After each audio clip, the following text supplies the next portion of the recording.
मैंने कहा real world का एक प्रॉब्लम है, यानी प्रॉब्लम स्पेसिफिकेशन है, डिटेल है, प्रॉब्लम स्टेटमेंट है आपके पास सामने, उसको सॉल्व करना है और ये बता दिया गया है कि ये लीनियर प्रोग्रामिंग से हो सकता है। तो उसके स्टेप्स क्या है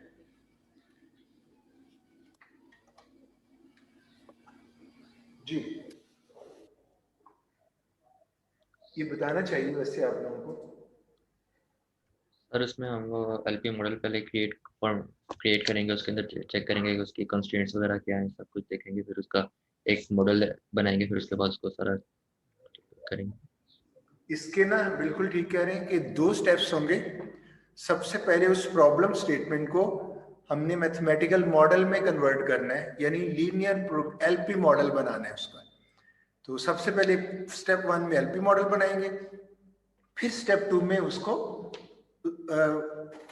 सिंप्लेक्स मेथड से सॉल्व करेंगे, ये आप कह सकते हैं। और अभी हमने यानी पहला स्टेप जो है वो मैंने पेंडिंग किया हुआ था, दूसरा स्टेप हम कर चुके हैं। यानी अगर आपके पास एलपी मॉडल है तो उसको सॉल्व करना आपको आता है। तो ये जो अभी तक 5 सेशंस हमारे लगे हैं वो सोल्यूशन पे लगे हैं, यानी एलपी मॉडल गिवन है और उसको सॉल्व कैसे करते हैं, ये हमने इस पे डिबेट की है। आज हम, ये मॉड्यूल 2 था, आज हम मॉड्यूल 1 करेंगे कि वो एलपी मॉडल बनता कैसे है, कंस्ट्रक्ट कैसे होता है। बल्कि मैं इसको भी एक और मॉड्यूल में कन्वर्ट कर लूंगा, 3 मॉड्यूल तक हम जाते हैं। तो मैं आपको ये कहूंगा, अभी तक हमने मॉड्यूल 3 किया है, यानी एलपी मॉडल गिवन और उससे ऑप्टिमल सॉल्यूशन कैसे फाइंड आउट करना है, सॉल्व कैसे करना है। तो मॉड्यूल 2 क्या है, वो एलपी मॉडल कैसे कंस्ट्रक्ट करना है। अगर कंस्ट्रक्ट कर लेंगे तो फिर हम उसको सॉल्व कर लेंगे सिंप्लेक्स मेथड। इससे पहले भी एक मॉड्यूल है कि हमें कैसे पता चलेगा कि ये आपका problem, real world problem, linear programming का कैंडिडेट है, यानी हमें लीनियर प्रोग्रामिंग की प्रॉपर्टीज पे बात करनी होगी। तो सीक्वेंस ये बनती है, पहले लीनियर प्रोग्रामिंग की डिटेल, उसकी प्रॉपर्टीज, फिर मॉड्यूल 2 में आपका एलपी मॉडल कंस्ट्रक्शन और थर्ड पे उसको सॉल्व करना। लेकिन ये मैंने सीक्वेंस रिवर्स ली है। मैं इसलिए रिवर्स ली है कि मैं चाहता था कि जब हम फॉर्मुलेशन करने लगे एलपी मॉडल की तो आपको बहुत सी चीजों का पता हो, तो सॉल्व करते हुए आपको बहुत सी चीजों का पता चल चुका है। मसलन अब मैं अगर कहूँ ऑब्जेक्टिव फंक्शन, आपके माइंड में उसको उसकी क्लियर पिक्चर होगी। और अगर मैं कहूँगा कंस्ट्रेंट्स, तो उसकी भी एक क्लियर पिक्चर है। ना सिर्फ आपको कंस्ट्रेंट्स का पता है, ना सिर्फ आपको ऑब्जेक्टिव फंक्शन का पता है, बल्कि आपको डिसीजन वेरिएबल्स का भी पता है कि ये क्या चीजें होती हैं।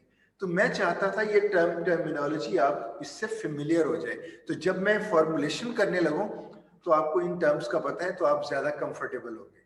और जब हम ये कंप्लीट कर लेंगे ये मॉड्यूल 2, फिर मैं मॉड्यूल 1 पे जाऊंगा प्रॉपर्टीज पे, और आप फील करोगे कि मेरे वाली सीक्वेंस ज्यादा बेस्ट है। ये जो मॉड्यूल 1, मॉड्यूल 2 और मॉड्यूल 3 ये बुक्स वाली एक सीक्वेंस है, लेकिन मैं इसको रिवर्स लेके जा रहा हूं। मॉड्यूल 3 पहले करवाया, अब आपको फॉर्मुलेशन वाला मॉड्यूल 2 करवा रहा हूं, और फिर मॉड्यूल 1 पे आऊंगा। तो ग्रेजुअली जब ये कंप्लीट हो जाएंगे तो आप फील करोगे कि ये जो मुझे एक्सपीरियंस से ये चीज सामने आई कि इस सीक्वेंस में करवाया जाए तो स्टूडेंट्स का कंफर्ट लेवल ज्यादा होगा। तो देखिएगा, आप मुझे फीडबैक भी दीजिएगा कि ये सीक्वेंस सही रही है या नहीं। आज ही आपको थोड़ा सा अंदाजा हो जाएगा। आज हम मॉड्यूल 3, अगर हम सॉल्यूशन को समझ लें, एलपी मॉडल के सॉल्यूशन को मॉड्यूल 3 कह लें, तो आज हम मॉड्यूल 2 करने लगे हैं। और ये स्क्रीन पे आपको नजर आ रहा है फॉर्मुलेशन ऑफ एलपी मॉडल। और कौन सा मॉडल ले रहे हैं, रेडिमिक्स मॉडल। जी, पॉइंट क्लियर हो गया, क्या करने लगे हैं? Yes sir. अब आते हैं ये फॉर्मुलेशन के स्टेप्स, कि एक एलपी मॉडल हमने कंस्ट्रक्ट करना है, कोई प्रॉब्लम, रियल वर्ल्ड प्रॉब्लम की स्टेटमेंट सामने होगी, तो उसके स्टेप्स क्या है। सबसे पहले आपने उसको स्टडी करना है, यानी उस पूरे प्रॉब्लम को अंडरस्टैंड करना है। जब अंडरस्टैंड कर लें उसके बाद आपने डिसीजन वेरिएबल्स आइडेंटिफाई करने हैं, डिसीजन वेरिएबल्स। तो अभी आप बता सकते हो डिसीजन वेरिएबल्स अगर प्रॉब्लम स्टेटमेंट है तो कैसे पता चलेंगे? जाहिर है अभी आपने प्रॉब्लम स्टेटमेंट नहीं देखी, पहले मैं बता देता हूँ, फिर आपसे पूछ लेंगे जब प्रॉब्लम को, इस एलपी मॉडल को कंस्ट्रक्ट करेंगे। डिसीजन वेरिएबल्स कितने होने चाहिए और किन किन चीजों के होंगे वो कैसे पता चलेगा? अगर आपका प्रॉब्लम प्रॉफिट का है, अगर आपका प्रॉब्लम प्रॉफिट का है तो जाहिर है किसी ना किसी प्रोडक्ट पे प्रॉफिट हो रहा होगा। तो वो जो प्रोडक्ट, अगर दो प्रोडक्ट हैं, इट मींस हर प्रोडक्ट के लिए एक डिसीजन वेरिएबल चाहिए। तो दो प्रोडक्ट्स हैं तो दो डिसीजन वेरिएबल्स होंगे। अगर 3 प्रोडक्ट्स मार्केट में मैन्युफैक्चर करके भेजी जा रही हैं तो 3 डिसीजन वेरिएबल्स होंगे। तो जितनी प्रोडक्ट्स मैन्युफैक्चर की जा रही हैं उतने ही डिसीजन वेरिएबल्स होंगे। अगर आपका मिनिमम ऑब्जेक्टिव का प्रॉब्लम है तो उस केस में भी डिपेंड कर रहा है कि अगर आपका मिनिमम कॉस्ट प्रॉब्लम है तो आप देखोगे कॉस्ट किस चीज की है। जाहिर है वो भी कोई ना कोई चीज परचेज की जा रही है। तो जो चीज परचेज की जा रही है उसके लिए एक डिसीजन वेरिएबल, तो जितनी चीजें परचेज की जा रही होंगी उतने ही डिसीजन वेरिएबल्स होंगे। तो डिसीजन वेरिएबल आइडेंटिफाई करना बाज दफा आसान होता है और बाज दफा खासा ट्रिकी है और मुश्किल होता है।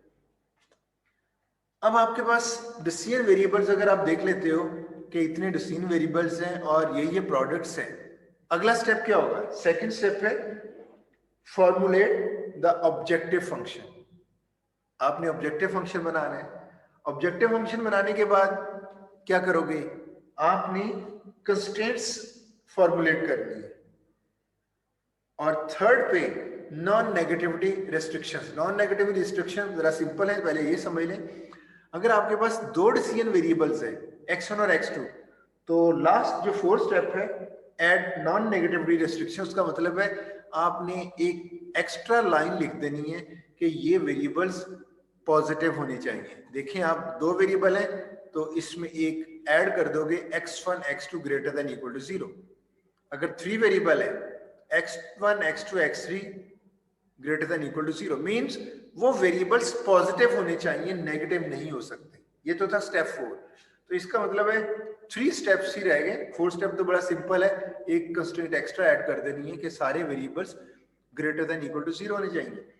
स्टेप 3 है, सबसे पहले स्टडी करना है प्रॉब्लम को, फिर आइडेंटिफाई करना है डिसीजन वेरिएबल्स।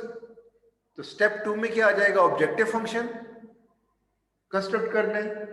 और थर्ड पे आपने कंस्ट्रेंट्स को कंस्ट्रक्ट करना है, ये फॉर्मुलेट करना है। जी स्टेप्स क्लियर हो गए? Yes sir. अच्छा, अब हम ये जो फॉर्मुलेशन है ये आपके लिए मुश्किल भी हो सकती है और आसान भी हो सकती है। तो मैं इसके ऊपर 4 लेक्चर्स ले रहा हूं इस मॉड्यूल के ऊपर। 2 लेक्चर्स के अंदर मैं तकरीबन आपको एक मैक्स प्रॉब्लम प्रॉफिट से रिलेटेड और एक मिनिमम प्रॉब्लम आपको करवा दूंगा, उनकी फॉर्मुलेशन। तो 2 लेक्चर्स में आपको आइडिया हो जाएगा कि एलपी मॉडल कैसे कंस्ट्रक्ट करते हैं।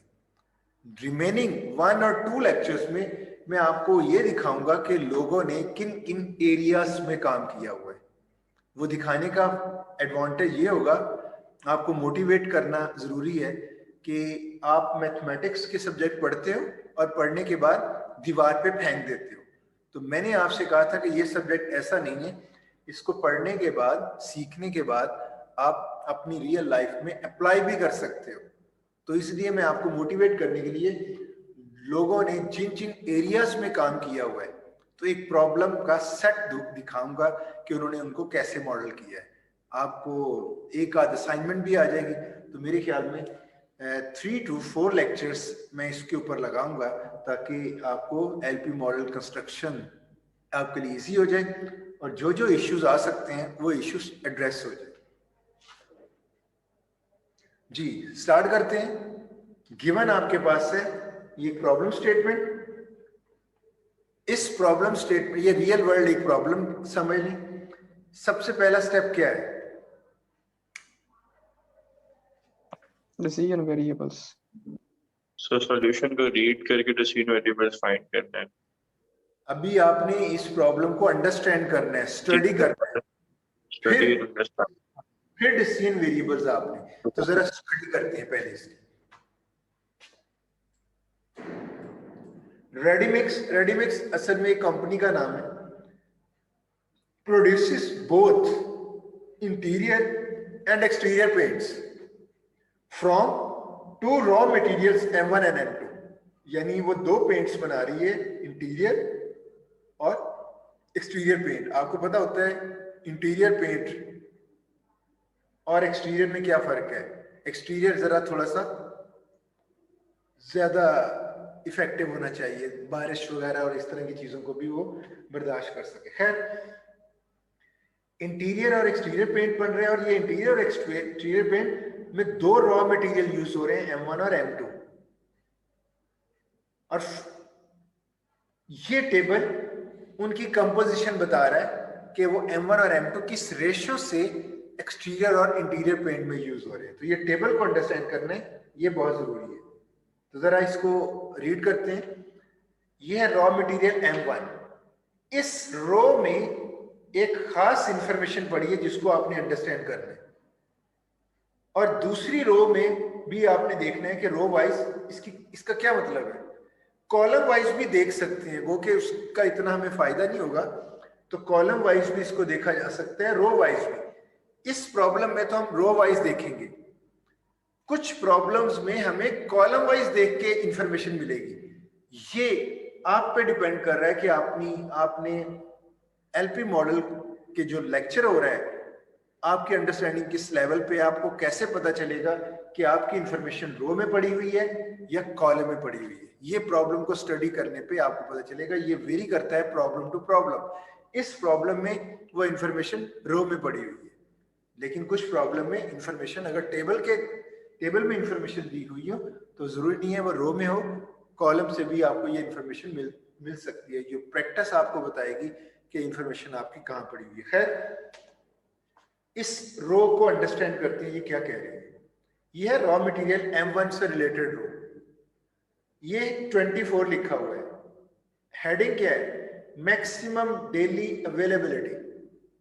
रॉ मटेरियल M1 की मैक्सिमम डेली अवेलेबिलिटी कितना है? ये क्या लिखा हुआ है? 24 सर। 24 unit square ton. आप कह सकते हो कि ये 24 ये शो कर रहा है कि M1 की जो टोटल अवेलेबिलिटी है, जो हमारे पास डेली, ये जो पूरा मॉडल है ये डेली मैन्युफैक्चरिंग के लिए मॉडल किया गया है कि डेली कितनी अवेलेबिलिटी होगी और कितना इंटीरियर एक्सटीरियर बनेगा और डेली मार्केट में कितना जाएगा। तो ये पूरा प्रॉब्लम डेली रिक्वायरमेंट पे बेस्ड है। तो ये राइट हैंड साइड ये बता रही है कि 24 टन्स अवेलेबल है M1 मटेरियल, और ये 6 टन्स कौन सा मटेरियल है? M2। तो ये तो इसकी मैक्सिमम अवेलेबिलिटी है, यानी मैन्युफैक्चरिंग प्लांट के ऊपर डेली 24 टन्स पहुंच जाता है M1 और 6 टन्स M2 के पहुंच जाते हैं। ये अवेलेबिलिटी है। और ये जो 6 और 4 है M1 की, ये M1 की यूसेज है इन दोनों पेंट्स के अंदर। यानी ये 6 क्या है? M1 की क्वांटिटी, अमाउंट। तो 6 की यूनिट क्या होनी चाहिए? टन्स। तो ये है 6 टन्स। कौन सा मटेरियल है ये? 6 टन्स। सर ये सारे 6 टन्स में नहीं है, सारे टन्स नहीं, मैं इस रो को रीड करने का मेथड बता रहा हूं आपको। ये 6 सर 6 टन एक्सटीरियर पेंट है। ये रॉ में नहीं, ये 6 टन है रॉ मटेरियल M1। एक्सटीरियर के 1 टन में एक्सटीरियर की यूनिट स्पेसिफिकेशन दी गई है कि एक्सटीरियर पेंट के 1 यूनिट में, यानी 1 टन एक्सटीरियर बनाने में कितना M1 यूज हो रहा है? कितना यूज हो रहा है? 6 टन। इंटीरियर पेंट के 1 टन के अंदर, यानी उसकी unit specification, 1 ton interior paint में 4 टन यूज हो रहा है जी। कौन सा मटेरियल यूज हो रहा है? 4 ton raw material M1, raw material M1। अब आपको रो की समझ आ जाएगी। मैं देखता हूँ, ये देखिए ऐसे पढ़ना है आप। ये M1 के बारे में बात हो रही है। 6 टन्स, ये देखें tons, 6 tons of raw material M1 पर टन ऑफ एक्सटीरियर पेंट। तो वही बात है जो मैंने अभी कही कि 1 टन एक्सटीरियर पेंट में M1 कितना यूज हो रहा है, 6 टन। इसको कैसे पढ़ेंगे, 4 turns of raw material M1, क्योंकि उसी रो की बात हो रही है, M1 पर टन ऑफ इंटीरियर पेंट। तो 1 टन इंटीरियर में 4 टन M1 यूज हो रहा है, 1 टन एक्सटीरियर पेंट में 6 टन M1 यूज हो रहा है। आई थिंक आपको समझ आ रही होगी। Yes sir. जी, अब आप इसके बारे में बताएं, ये क्या है 1 टन, क्या चीज है 1 टन? सर एक्सटीरियर पेंट में 1 टन यूज हो रहा है M2 है M2। सर। यस, ये 1 टन M2 का है जो कि यूज हो रहा है कितने एक्सटीरियर पेंट में? एक्सटीरियर पेंट में 1 ton 1 ton exterior paint. Unit. तो ये 1 टन ऑफ M2 जो यूज हो रहा है एक्सटीरियर पेंट के 1 टन। इसको क्या कहेंगे? 2। सर ये interior M2 paint 2 ton of ton use हो रहा है इंटीरियर पेंट में। पर ton of interior paint. 1 by 1 बताएं एक एक करके। जी सर सर, M2 यूज हो रहा है 2 टन इंटीरियर पेंट के 1 टन में। यस, गुलाम मुस्तफा के दूसरे वो भी ठीक कह रहे थे। 2 टन्स M2 यूज हो रहा है 1 टन इंटीरियर पेंट में। तो आप देखें ये जो 6 और 4 है दोनों, ये M1 की अमाउंट इसके 1 टन में और इसके 1 टन में यूज हो रही है। तो M1 दोनों पेंट में कुछ ना कुछ क्वांटिटी उसकी यूज हो रही है। तो M1 इस पेंट में 6 टन यूज हो रहा है, यानी इसके 1 टन में, और वही M1 इंटीरियर पेंट में भी यूज हो रहा है 4 टन इंटीरियर पेंट के 1 टन में, और ये अवेलेबल है। अब इतना अवेलेबल है और यूनिट स्पेसिफिकेशन दे दी गई है, कितना यूज होना है वो हमें नहीं पता। ये चीज आपको समझ आ गई होगी। इसी तरह आपके पास 6 टन M2 अवेलेबल है, यूज कौन सा हो रहा है 1 टन इसमें यूज हो रहा है, 2 टन इसमें यूज हो रहा है। अवेलेबल कितने हैं 6 टन। आई थिंक 2 लाइनों की दोनों रोज की समझ आ गई होगी, राइट? Yes sir. अब आ जाते हैं इस लाइन के ऊपर, प्रॉफिट पर टन। ये 5, ये यूनिट इसकी लिखी हुई है 1000 में, डॉलर। तो 5 मीन 5000। तो ये 5 प्रॉफिट किस पेंट के ऊपर है? जाहिर प्रॉफिट किसके ऊपर होनी है? रॉ मटेरियल के ऊपर तो प्रॉफिट नहीं है। मटेरियल जो मार्केट में भेजा जाएगा वो एक्सटीरियर और इंटीरियर होगा। तो आप बताएं ये 5 जो प्रॉफिट है $5000, ये किस पेंट के ऊपर है? सॉरी, किस एक्सटीरियर पेंट। Exterior paint. और एक्सटीरियर की कितनी क्वांटिटी के ऊपर ये $5000 प्रॉफिट है? 24। नहीं, 1 टन। यूनिट स्पेसिफिकेशन इधर है जो दी हुई है। तो आप कह लें कि ये प्रॉफिट ऑर्गेनाइजेशन ने खुद सेट करना होता है। तो उन्होंने सेट किया कि 1 टन एक्सटीरियर के ऊपर $5000 लेंगे वो प्रॉफिट, और ये इंटीरियर के ऊपर कितना प्रॉफिट ले रहे हैं वो $4000। इंटीरियर की कितनी क्वांटिटी के ऊपर? 1 टन। 1 टन। 1 टन। तो इट मींस आपको ये लाइन भी समझ आ गई। तो मैं कह सकता हूँ $5000 जो प्रॉफिट है ये इसके 1 टन पे है, और ये $4000 प्रॉफिट है इंटीरियर पेंट के 1 टन के ऊपर। ये चीज समझ आ गई आपको? Yes sir. यस सर, ये आ गई है। अब ये दूसरी 2 लाइनें देखते हैं। अच्छा, ये जो स्टडी होती है ना प्रॉब्लम की, ये बात दफा बहुत मुश्किल होती है, अंडरस्टैंड नहीं हो पा रही होती। स्टडी के लिए टाइम कितना होना चाहिए? इसके लिए कोई टाइम की लिमिट नहीं है। आपको 1 दिन भी लग सकता है स्टडी के लिए, यानी अंडरस्टैंड करने के लिए। आपको 1 वीक भी लग सकता है, आपको 1 मंथ भी लग सकता है। लेकिन अगर आपकी जितनी स्ट्रांग स्टडी होगी, जितनी अच्छी स्टडी होगी, उतना ही आसानी से आप एलपी मॉडल बना लोगे। अगर स्टडी गलत हुई तो एलपी मॉडल भी गलत बनेगा। तो स्टडी टाइम के लिए कोई लिमिट नहीं है कि कितनी देर में ये होनी चाहिए। ये देखें, market survey indicates that daily demand for interior paint can not exceed that of exterior paint by more than 1 ton. Market का सर्वे करवाया गया, इंटीरियर पेंट भी मार्केट में सेल होना है और इंटीरियर भी सेल होना है।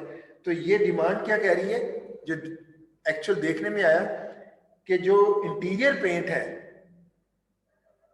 उसकी जो मार्केट में आपने बेचना है, जितने टन बेचना है, तो वो can not exceed that of interior paint by more than 1 ton. वो एक्सटीरियर पेंट से 1 टन से ज्यादा नहीं होना चाहिए।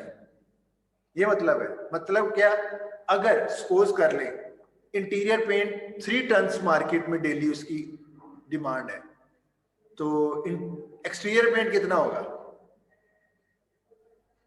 एक्सटीरियर पेंट की डिमांड नहीं, ज्यादा से ज्यादा अगर 3 है तो ज्यादा से ज्यादा 4 हो सकता है, उससे ज्यादा नहीं।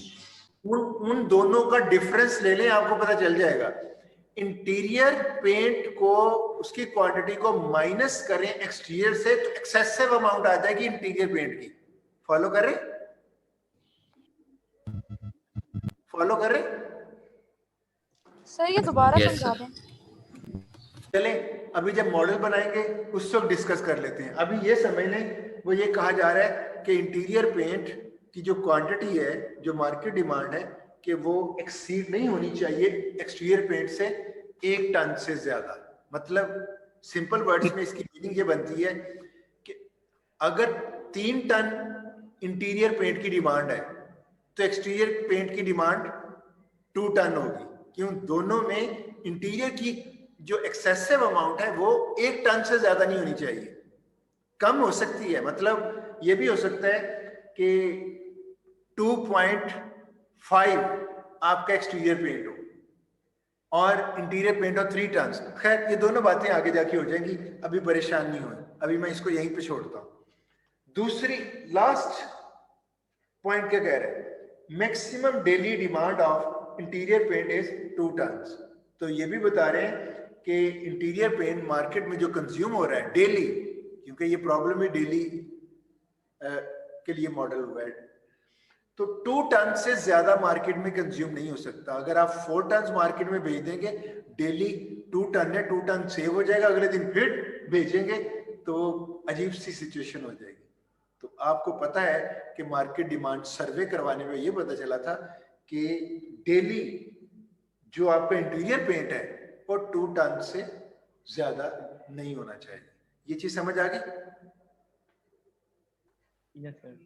जी। अब मेरा Yes, sir. आपसे क्वेश्चन है, स्टडी हमने कर लिया, मैं समझ रहा हूँ होगी स्टडी, आप अभी समझ रहे होंगे कि थोड़ा बहुत समझ आई और थोड़ा बहुत नहीं समझ आई, समझ आ जाएगी। स्टडी कर चुके, अब क्या करेंगे? सर अब कांस्टेंट सॉरी सर वो क्या कहते हैं Decision variables, वेरिएबल्स और फंक्शन का वो करेंगे ऑब्जेक्टिव फंक्शन फाइंड करेंगे। डिसीजन वेरिएबल्स आइडेंटिफाई करेंगे। सबसे पहले क्या करेंगे? डिसीजन वेरिएबल्स आइडेंटिफाई करेंगे। कोई बताएगा इस पूरे मॉडल में डिसीजन वेरिएबल्स कौन से हैं? किन के लिए डिसीजन वेरिएबल्स लेना पड़ेगे? exterior और interior paint का। एक्सटीरियर पे देखिए, मार्केट में आप क्या बेच रहे हो, मार्केट में आप जो बेच रहे हो, जिसके ऊपर प्रॉफिट है, वही आपका डिसीजन वेरिएबल है। आप ये मटेरियल M1 और M2 आपके डिसीजन वेरिएबल्स नहीं हो सकते। क्यों? ये तो मैन्युफैक्चरिंग में यूज हो रहे हैं, प्लांट के अंदर ही, एक्सटीरियर और इंटीरियर बनाने में। आप जो सेल करोगे मार्केट में, वही आपके डिसीजन वेरिएबल्स होंगे। और आप सेल क्या कर रहे हो, ये कैसे पता चलेगा? ये इस रो से भी पता चल सकता है, प्रॉफिट भी। जिसके ऊपर प्रॉफिट सेट हुई है वही चीज बेच रहे हैं ना। तो प्रॉफिट किसके ऊपर सेट हुई है? ये exterior interior और इट मींस आपको पता चल गया कि 2 वेरिएबल चाहिए आपको डिसीजन, एक एक्सटीरियर के लिए और एक इंटीरियर के लिए। एक्सटीरियर के लिए एक वेरिएबल ले ले x1 और इंटीरियर के लिए एक वेरिएबल ले लेते हैं x2। जी, पॉइंट क्लियर हुआ? बताइएगा। yes sir लेकिन एक और इश्यू है, x1 इक्वल टू, आपने लिखना है आगे कि ये x1 है क्या। x1 equal to exterior paint नहीं लिख सकते भी। x1 एक वेरिएबल है, ठीक है, वो वेरिएबल एक्सटीरियर पेंट के लिए यूज हो रहा है, लेकिन x के अंदर जो वैल्यू है उसकी यूनिट का पता होना चाहिए। तो x1 के अंदर 2 अगर स्टोर है तो 2 की यूनिट क्या होनी चाहिए?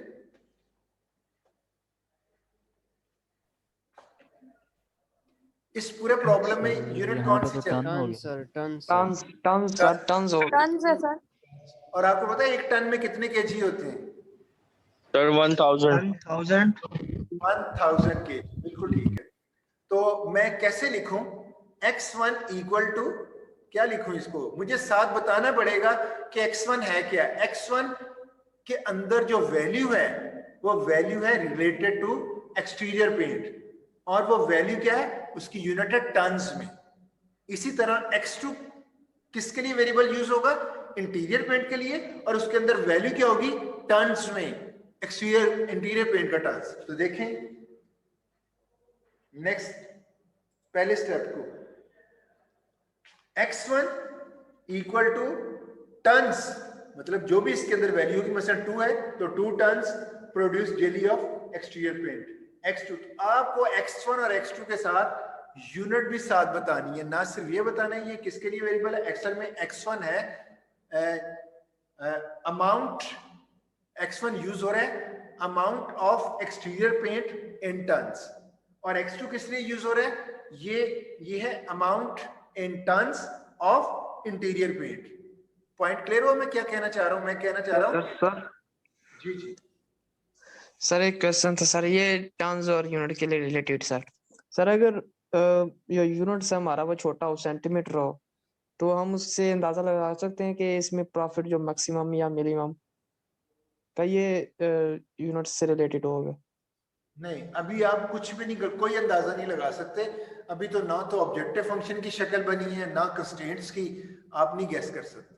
अभी तो हमने सारे वेरिएबल डिसाइड किए हैं। हमने कहा है एक प्रोडक्ट एक्सटीरियर पेंट है, उसके लिए वेरिएबल ले लेते हैं x1, और x1 के अंदर क्या स्टोर होगा?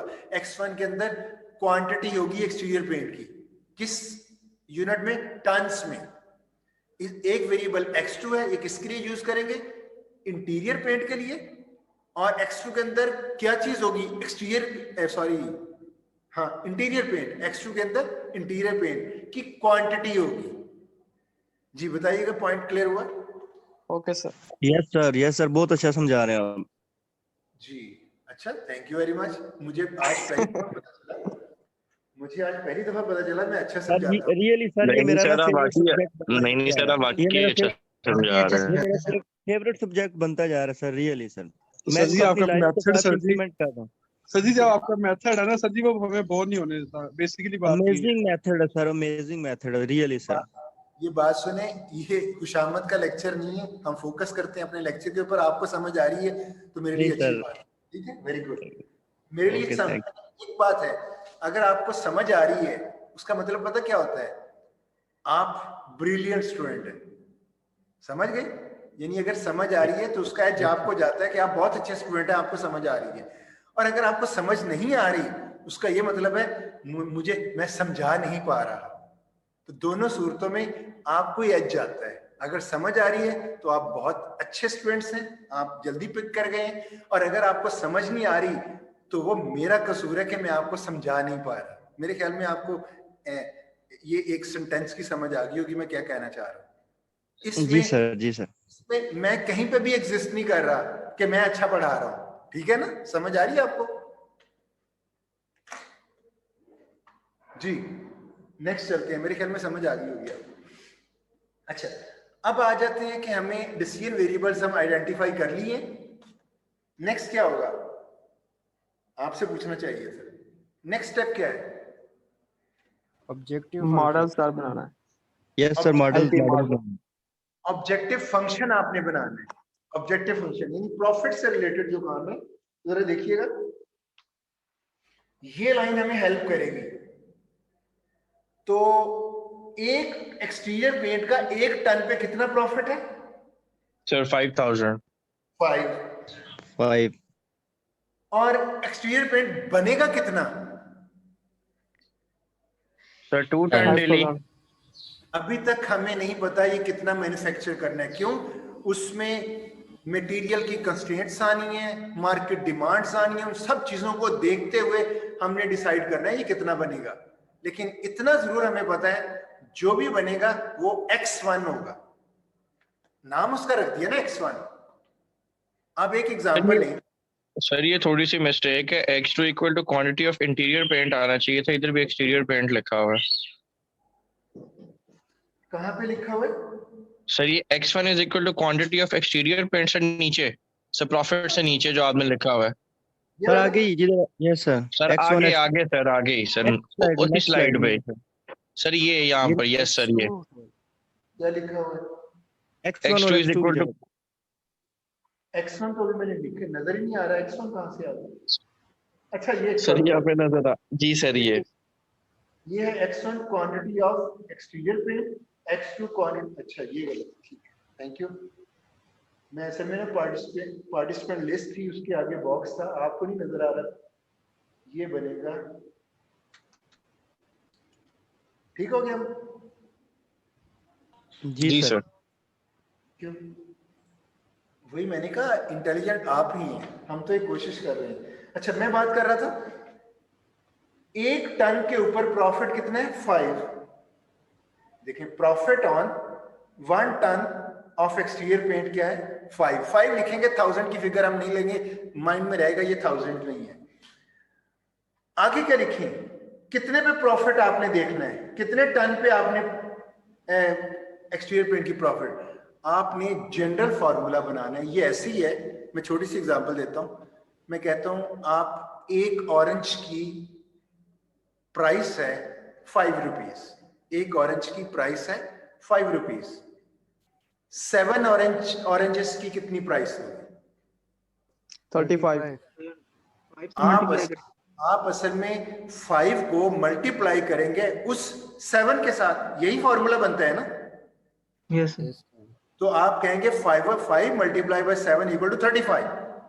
मैं अगर एक और कस्टमर आ जाए, वो कहे जी मुझे 120 ऑरेंजेस चाहिए, तो अगेन बंदे ने क्या करना है, 5 multiply by 120 oranges equal to, फिर उसकी प्राइस आ जाएगी। मैं अगर इसको जनरलाइज वे में बताना चाहूं तो कैसे बताऊंगा? ये प्लीज ये इरेज करें भी इधर, Shoaib Riaz, profit on 1 ton of exterior paint equal to 5। मैंने अभी कहा कि 7 ऑरेंजेस होंगे तो 5 को मल्टीप्लाई कर देंगे प्राइस, यानी 7 को मल्टीप्लाई कर देंगे प्राइस के साथ। मेरा क्वेश्चन ये है कि इसका जनरल फॉर्मूला क्या होना चाहिए कि एक बंदा बैठा हो आराम से उसको पता चले कि ये फिगर है, उसको इसको x वेरिएबल में कहा जा सकता है। मसलन एक ऑरेंज की प्राइस है 5, x ऑरेंज की प्राइस क्या होगी? 5 मल्टीप्लाई बाय x। जनरलाइज किया जा सकता है इसको, बताइएगा। Yes sir. तो अगर हम जनरलाइज कर देंगे, अब वो जितने भी ऑरेंज होंगे बड़ी आसानी से x की जगह उसकी वैल्यू पुट करेंगे और हमें पता चलेगा। सेम उसी कन्वेंशन में हम यहाँ कहेंगे प्रॉफिट 1 टन पे प्रॉफिट है 5, और एक्सटीरियर पेंट के लिए वेरिएबल कौन सा यूज हुआ है? x1। तो हम कहेंगे x1 टन पे क्या प्रॉफिट होगी? 5x1। आई थिंक समझ आ गई होगी ये पॉइंट। Yes sir. क्योंकि ये वेरिएबल है, अभी हमें इसका पता नहीं है, तो इसको हम जनरलाइज करके लिख लेते हैं कि 5x1 जो है ये टोटल प्रॉफिट है किसका? एक्सटीरियर पेंट के जो सेल करने के बाद मिलेगा। सेम इसी तरह हम प्रॉफिट लेते हैं इंटीरियर पेंट का, तो 1 टन पे क्या प्रॉफिट है? 4 सर। वहां पे, यहाँ पे क्या आएगा? Profit on x2 ton sir. x2 4x2 और इधर फिर गलती से लिखा हुआ है जी सर, 4x2 आएगा। ये 2 कर लेते हैं, राइट जी। अब आप कह सकते हो 1 टन के ऊपर प्रॉफिट 5 है, ये एक्सटीरियर पेंट के लिए, x1 के ऊपर क्या होगा? 5x1। इसी तरह आपके पास 1 टन इंटीरियर पेंट के ऊपर $4,000 है, और x2 के ऊपर क्या होगा? 4x2। तो टोटल प्रॉफिट क्या होगा दोनों पेंट्स के ऊपर? सर दोनों को ऐड कर देंगे। 5x1 plus 4x2c। ये तो एक यूनिट प्रॉफिट, देखें ये यूनिट प्रॉफिट था, एक्चुअल प्रॉफिट यही है, ये वाला 5x1 प्लस 4x2 इन दोनों को ऐड कर दें, ये आपका टोटल प्रॉफिट बन टोटल जाएगा। प्रॉफिट आ जाएगा इसमें। ये आपका ऑब्जेक्टिव फंक्शन बन गया, इसको जी से शो कर सकते हैं, कर सकते हैं। Yes sir. अब देखिएगा क्या ये कंप्लीट है या और भी कुछ साथ ऐड करना है हमने? सर कॉन्स्ट्रेंट्स नहीं, ऑब्जेक्टिव फंक्शन भी अभी इनकम्प्लीट है। देखिए x1 और x2 के पॉसिबल पेयर्स इनफाइनाइट हो सकते हैं। यहां तो z इनफाइनाइट z की वैल्यूज आएंगी ना, हमें चाहिए मैक्सिमम प्रॉफिट। तो इसका मतलब इसके साथ अगर आप मैक्स का वर्ड लगा देंगे वो सिर्फ एक प्रॉफिट ही रिटर्न करेगा। तो आपका ऑब्जेक्टिव फंक्शन देखा जाए, कंपनी क्या चाह रही है, वो प्रॉफिट लेना चाह रही है जितना भी मैक्सिमम वो पॉसिबल हो सकता है। तो इसलिए ये मैक्स का वर्ड लगाने में ये होगा कि अगर मैक्स नहीं लगाते तो इनफाइनाइट पॉसिबल पेयर्स होंगे x1 और x2 के, और इनफाइनाइट ही z की वैल्यूज होंगी, लेकिन हमें उन वैल्यू से कोई कंसर्न नहीं, हमें चाहिए मैक्सिमम z, वो एक सिंगल पेयर चाहिए। तो मैक्स का वर्ड लगाने में एक गार्ड बिठा दिया जो उनमें से मैक्सिमम उठाएगा। जी अब क्लियर हो गया पॉइंट, बताइएगा। Yes sir. आपके सर ये मैक्सिमम किसके बेस के ऊपर लगा है? ये इंक्रीज के ऊपर, जो कंपनी वांट टू इंक्रीज लिखा हुआ है? असल में देखें, आपका प्रॉब्लम प्रॉफिट से रिलेटेड है, तो कंपनी क्या चाहेगी? मैक्सिमम प्रॉफिट देगी। और profit yes sir, maximum profit हो। ये टोटल प्रॉफिट हमने ले लिया जिसको नाम दे दिया सी, लेकिन इसमें पॉसिबल प्रॉफिट्स इनफाइनाइट हैं। इस इक्वेशन में मैक्स लगाने में हमने कह दिया हमें सिर्फ उस प्रॉफिट से गर्ज है जो मैक्स हो। और आपको याद होगा सिंप्लेक्स मेथड, ये आपकी हेल्प करके वो निकाल देगा आपको। आपने अभी सिर्फ बता दिया कि ये ऑब्जेक्टिव फंक्शन ये होना चाहिए। तो कंपनी का ऑब्जेक्टिव है to gain the maximum profit, right? Yes sir. और अगर ये कॉस्ट से रिलेटेड होता तो हम इधर मेन लगाते, अगर ये लॉस से रिलेटेड होता तो हम मैक्स की जगह मेन यूज करते। तो ये आपको प्रॉब्लम की स्टेटमेंट से पता चल जाएगा वो कंपनी की रिक्वायरमेंट क्या है। आई थिंक समझ आ गई होगी ऑब्जेक्टिव की अब। Yes sir. जी नेक्स्ट चलते हैं। नेक्स्ट स्टेप क्या होगा? स्टेप 2 कंप्लीट हो गया ऑब्जेक्टिव फंक्शन से रिलेटेड। सर कॉन्स्टेंट्स को फॉर्मुलेट करेंगे आप कंस्ट्रेंट्स को फॉर्मुलेट करेंगे। यस, तो कंस्ट्रेंट्स अगर देखा जाए, मैं वापस डेटा की तरफ वापस जाता हूं, देखते हैं कितनी टाइप्स। यहां मैंने लिखा है raw material usage, market demand और इम्प्लिसिट। जरा वापस चलते हैं। आप पूरी स्टेटमेंट के अंदर देखें जो कंडीशंस हैं। कंस्ट्रेंट्स असल में एक्चुअली होती हैं रिस्ट्रिक्शंस। जो आपकी रिस्ट्रिक्शन है वो आपकी कंस्ट्रेंट है। तो अगर देखा जाए इस एक लाइन में एक कंडीशन नजर आ रही है कि 24 अवेलेबिलिटी है और यूसेज ये है, तो यूसेज कभी भी 24 से ऊपर नहीं जानी चाहिए। क्यों? अगर मैन्युफैक्चरिंग प्लांट पे 24 टन डेली आ जाते हैं और उन्होंने उनको कंज्यूम करना है दोनों पेंट्स की मैन्युफैक्चरिंग में, तो ये तो नहीं होगा कि वो यूसेज 24 से ऊपर चली जाए। जितनी अवेलेबल है उसी के अंदर होनी चाहिए। तो इसका मतलब है यहाँ एक कंडीशन लगा देनी है आपने कि उन पेंट्स के अंदर जो यूटिलाइजेशन ऑफ मटेरियल M1 है वो 24 से एक्सीड नहीं करनी चाहिए।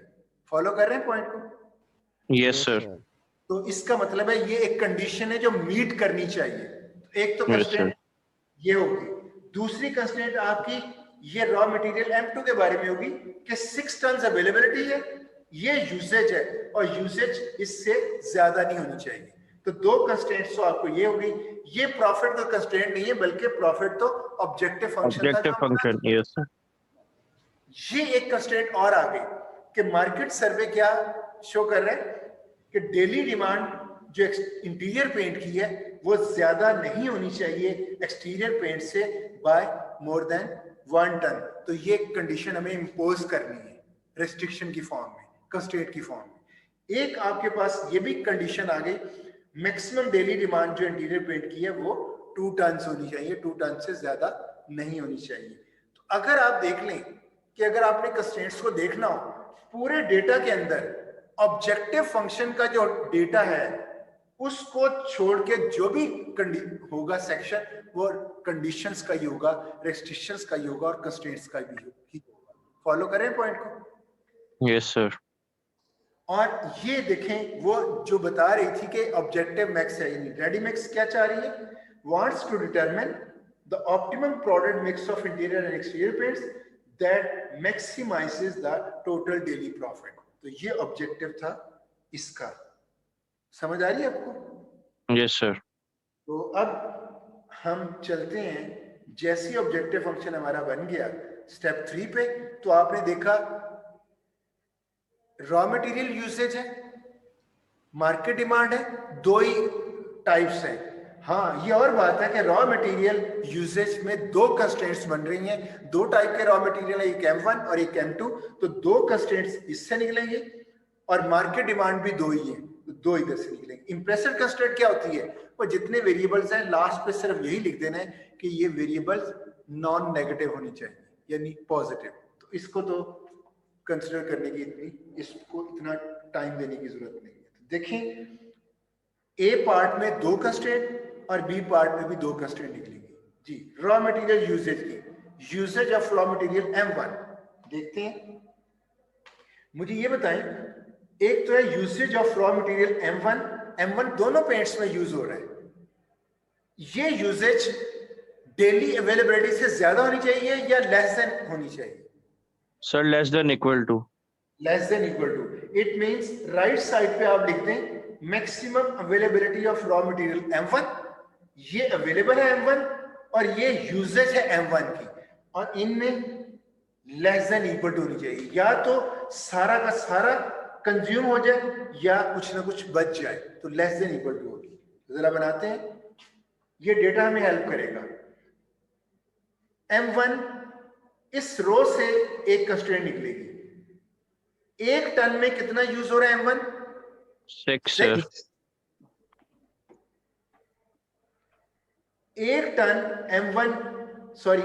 टन में M1 यूज हो रहा है 6 टन, ऐसे इसको रीड करेंगे। Raw material M1 used in 1 ton of exterior paint, तो एक टन एक्सटीरियर पेंट में 6 टन क्या है M1, और आपने देखना है X1 टन्स एक्सटीरियर पेंट में कितना M1 यूज होगा, 6x1, वही जो पहले हमने ऑरेंज की एग्जांपल ली थी। कोई प्रॉब्लम तो नहीं है, बताइएगा? No sir. तो अभी देखें, मैं 6x1 को कैसे रीड करूंगा।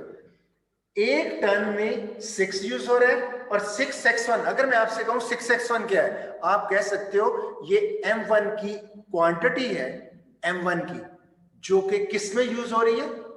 एक्सटीरियर पेंट में। एक्सटीरियर पेंट में टोटल कितना M1 यूज हो रहा है, यह 6x1। क्यों? हमें दिया गया था एक टन एक्सटीरियर में 6 टन M1 यूज हो रहा है, और हमने देखना है X टन एक्सटीरियर पेंट में वो 6x1। I think no issue. No sir. तो सेम तो इसी 6 तरह को हम क्वांटिटी कंसीडर कर सकते हैं ना, कि 6 जो है वो क्वांटिटी है, मतलब कि एक टन के अंदर हम 6 टन क्वांटिटी डालेंगे तो एक टन जो है ना X1 हमारी बनेगी। नहीं, आप ये, हाँ, ये इधर क्वांटिटी डाल सकते हैं। अगर एक टन एक्सटीरियर पेंट का लें तो 6 आ जाएगा M1, X1 टन में 6x1।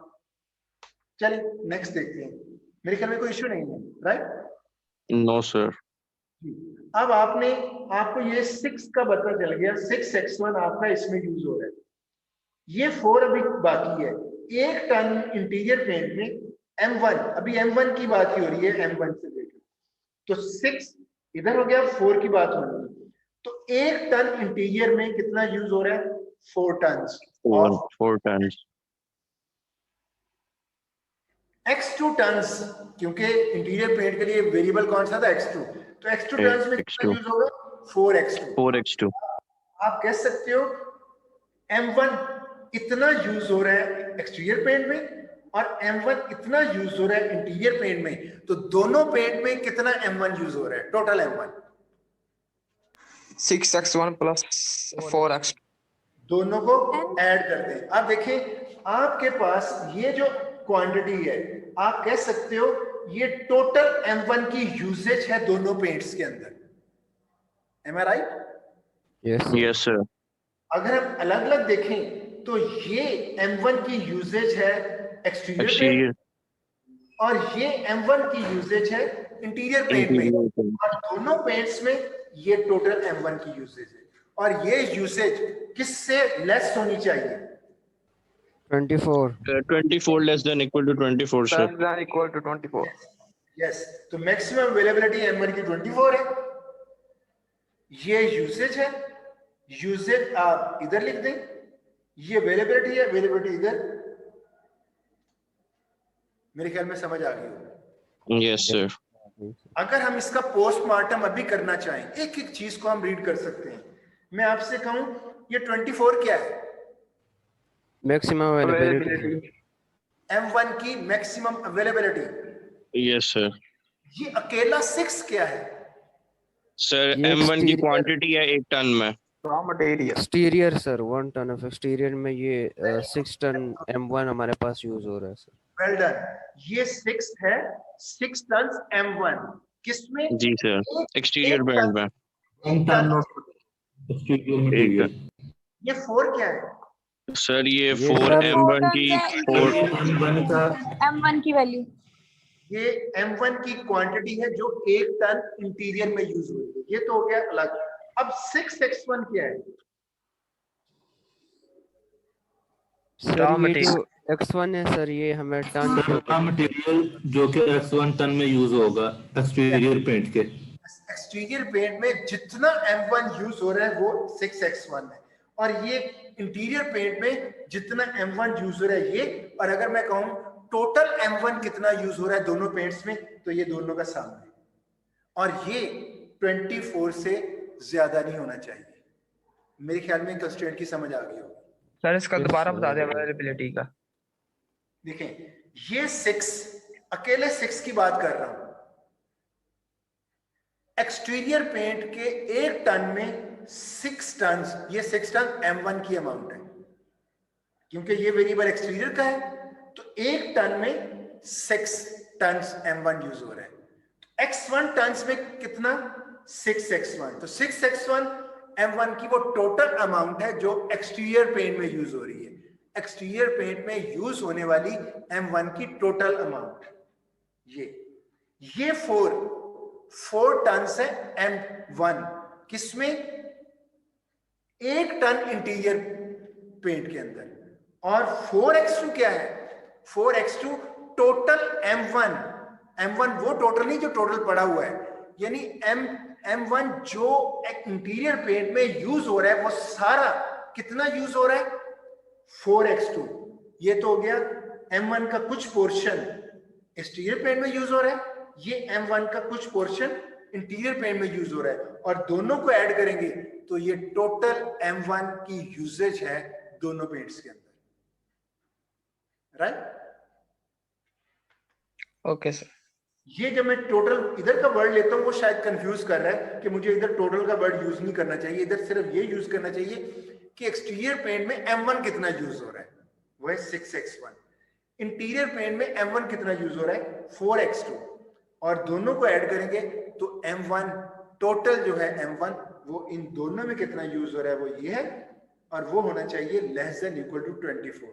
आई थिंक ये भी आप बना लोगे सेम इसी तरह M2 के बारे में। जरा देखिएगा, M2 की यूजेज उसकी मैक्सिमम अवेलेबिलिटी से लेस होनी चाहिए। सेम उसी तरह यूजेज फॉर M2। बताइएगा पहली लाइन क्या होगी? M2 1 टन में कितना यूज, एक्सटीरियर पेंट के 1 टन में कितना यूज हो रहा है? 1। इसके 1 टन में 1 यूज हो रहा है। और X1 टन 1 इंटू X1 जो कि X1 ही होगा। इसी तरह material M2 1 ton interior paint में कितना यूज हो रहा है? 1 टन में 2 टन यूज हो रहा है ये, और X2 टन 2x2। तो मैं कह सकता हूं यह M2 की यूजेज किसमें? एक्सटीरियर पेंट में। ये M2 यूज हो रहा है इंटीरियर पेंट में। Interior paint. दोनों पेंट्स में M2 कितना यूज हो रहा है? दोनों को ऐड कर दें, और ये टोटल यूसेज है M2 की दोनों पेंट्स के अंदर। और अवेलेबिलिटी कितनी है? 6 टन।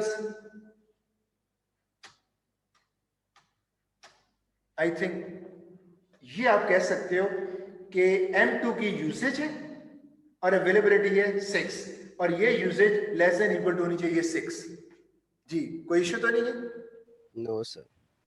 कितना टाइम बाकी है अभी? 10 मिनट रह गए। 10 मिनट। 11 minute sir. आप सेम इसी तरह इधर भी कह सकते हैं ये 1 M2 है, 1 टन एक्सटीरियर पेंट में यूज होने वाला। ये 2 टन्स M2 है, 1 टन इंटीरियर पेंट में, और फिर X1 है M2 जितना भी यूज हो रहा है एक्सटीरियर में, और ये 2X2 M2 जितना भी यूज हो रहा है इंटीरियर पेंट में। दोनों को ऐड कर देंगे तो टोटल M2 दोनों पेंट्स में कितना यूज हो रहा है ये। आई थिंक एक एक चीज का पोस्टमार्टम हमने कर लिया है। आगे चलें? Yes sir. जी नेक्स्ट आते हैं मार्केट डिमांड। अब जो चीज आपको उधर समझ नहीं आ रही थी इधर समझ आएगी।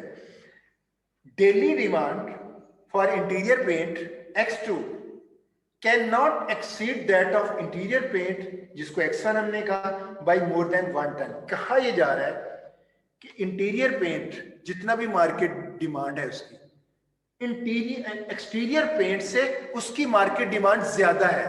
इंटीरियर की मार्केट डिमांड ज्यादा है एक्सटीरियर पेंट से। कितनी ज्यादा है वो बता दिया हुआ है, can not exceed by more than 1 ton. तो 1 टन में होते हैं 1000 के। तो कहा यह जा रहा है मार्केट में अगर 2 टन्स एक्सटीरियर पेंट डिमांड है तो इंटीरियर पेंट की डिमांड कितनी होगी? 3 टन्स हो सकती है। क्यों? उन दोनों का डिफरेंस 1 टन। जो एक्सेसिव अमाउंट है ना इंटीरियर पेंट की, वो 1 टन से ज्यादा नहीं होनी चाहिए। तो कैसे पता चलेगा? उन दोनों के डिफरेंस से पता चल सकता है ना भी। मुझे नहीं पता अभी इंटीरियर पेंट कितनी डिमांड है और एक्सटीरियर मुझे नहीं पता, लेकिन ये पता है कि इंटीरियर पेंट को X2 कहते हैं, इंटीरियर पेंट को X2 कहते हैं और एक्सटीरियर पेंट को X1 कहते हैं, ये मुझे पता है। तो अब कहा जा रहा है इंटीरियर पेंट की मार्केट डिमांड एक्सटीरियर पेंट से 1 टन से ज्यादा नहीं होनी चाहिए। वो क्या होगा? अगर 3 टन्स हैं आपके इंटीरियर पेंट के तो एक्सटीरियर पेंट 2 टन्स होगा। ये मार्केट डिमांड पूरी हो रही है। अगर आपका इंटीरियर पेंट 3 टन्स है और एक्सटीरियर पेंट 2 टन्स 500 किलोग्राम्स है, फिर भी एक्सेप्टेबल है, क्योंकि उनका डिफरेंस 1 टन से ज्यादा नहीं हो सकता, कम हो सकता है। तो दोनों का डिफरेंस ही एक रीजनेबल मैयर है। ये अगर आप देख लें तो कहा यह जा रहा है, ये देखें X2 माइनस X1 क्या होगा? ये एक्सेसिव अमाउंट किसकी आ जाएगी? किसकी आ जाएगी? इंटीरियर पेंट की सर। इंटीरियर पेंट की। क्यों? ये इंटीरियर पेंट है और ये एक्सटीरियर, इन दोनों का डिफरेंस लेंगे तो इंटीरियर पेंट की एक्सेसिव अमाउंट आ जाएगी। और कहा यह जा रहा है कि ये 1 टन से ज्यादा नहीं होना चाहिए। तो ये लिख दिया इधर 1 कि इन दोनों का डिफरेंस 1 टन से ज्यादा नहीं होना चाहिए। अब बताएं, अब समझ आ गई या नहीं? ओके। ये सर बराबर हो सकती है सर जी? बराबर हो सकती है, क्योंकि कहा जा रहा है कि 1 टन से ज्यादा नहीं होनी चाहिए। मतलब 3 टन्स 2 टन्स हो सकता है, 3 टन्स 2.5 टन्स हो सकता है, 3 टन्स हो सकता है। क्यों? उनका डिफरेंस 1 से ऊपर नहीं होना चाहिए, कम तो जा सकता है ना, नेगेटिव में हो नहीं सकता क्योंकि और चीज बन जाएगी। चले, 1 टन से ऊपर नहीं होना चाहिए। पॉइंट क्लियर हो गया? Yes sir. अच्छा, ये हो गई थर्ड कंस्ट्रेंट। जी सर, यस, इसको भी रिपीट कर सकते हैं? ये कहा जा रहा है इंटीरियर पेंट एक्सटीरियर पेंट से मार्केट जो डिमांड है उसकी 1 टन से ज्यादा नहीं। मतलब उन दोनों का डिफरेंस लेके आएंगे तो हमें पता चल जाएगा एक्सीड कितना कर रहा है। तो X2 अगर लार्जर है, X2 माइनस X1, तो आप अगर X2 लार्जर है X1 लेस है तो दोनों का पॉजिटिव कोई आंसर आएगा, और वो उतनी आएगा जितनी X2 ज्यादा है इंटीरियर पेंट। तो वो जो उनका डिफरेंस है वो एक टर्म से ज्यादा नहीं होना चाहिए, कम हो सकता है, तो इसलिए हाँ? लिख दिया लेस देन इक्वल टू 1। ये इंटीरियर पेंट का वेरिएबल है, ये एक्सटीरियर का है। जी बताइए जी, point clear? Clear yes sir, clear है। है? अगर नहीं समझ आई दोबारा से इसको गौर से लेक्चर को भी सुनिएगा और स्टेटमेंट पे भी गौर कीजिएगा, समझ आ जाएगी। नेक्स्ट लास्ट, सर, अच्छा इधर हम ये जो लिखते कैसे हैं? आपको पता है x1 वेरिएबल को कॉलम वाइज हमने लिखना होता है, तो x1 को पहले लिखना होता है, तो x1 माइनस x1 पहले लिख दिया, ये प्लस x2 बाद में। कोई इश्यू तो नहीं है? No sir. No sir. कोई क्वेश्चन तो नहीं किसी का? अभी मुझे कुछ बैकग्राउंड पे आवाज आने लगी थी। सर मैं ये कह रहा था कि जो मार्केट की डिमांड्स है वो तो चेंज हो सकती है ना? नहीं चेंज हो सकती है, जो अभी प्रेजेंट है उसके ऊपर मॉडल कर रहे हैं ना। सही है सर। जब चेंज होगी तो मॉडल चेंज हो जाएगा ना, ओके सर। सोल्यूशन भी चेंज हो जाएगा। चलिए नेक्स्ट आ जाते हैं। सर ये नेगेटिव इसलिए लगाया क्योंकि ये एक्सेसिव नहीं है, नहीं ये डिफरेंस है देखिए, दोनों का। नहीं ये देखें, यही इधर लिखना था, तो मतलब है कि मैंने इसको पहले लिखना है, इसको बाद में लिखना है, ये प्लस है ये माइनस है, तो इस तरह से लिखा जाएगा। देखिए x2 माइनस x1 है, अभी भी वही है, सिर्फ ये कि हमने क्योंकि टेबल में इसको रख के सॉल्व करना होता है, तो x1 कॉलम पहले होगा, x2 कॉलम बाद में होगा, इसलिए अरेंजमेंट पहले करके दे दी है। ठीक है, सीक्वेंस हमने रखना है सर बस इसके लिए। क्या मतलब सीक्वेंस में हमने इसको रखना है। सीक्वेंस में आपने अभी सॉल्यूशन में तो देख चुके हैं ना कि कॉलम हम पहले लेते थे x1 फिर x2 फिर इस तरह से। यस ठीक हो सर। गया। अब आखिरी कंस्ट्रेंट थी maximum daily demand of interior paint is 2 tons, यानी मार्केट में जो डेली रिक्वायरमेंट है वो 2 टन से ज्यादा नहीं हो सकती। ये मतलब है इसका, यही मतलब बनेगा ना? Yes simple sir. Yes sir. तो उर्दू में तो ये मतलब है। मैथमेटिक्स में क्या होगा? x2 less than equal to, sorry ये 1 लिखा हुआ है, 2 सर, 2 है सर। ये 1 को मिटा दे सर, 2 है सर। सॉरी 1 को नहीं मिटाया,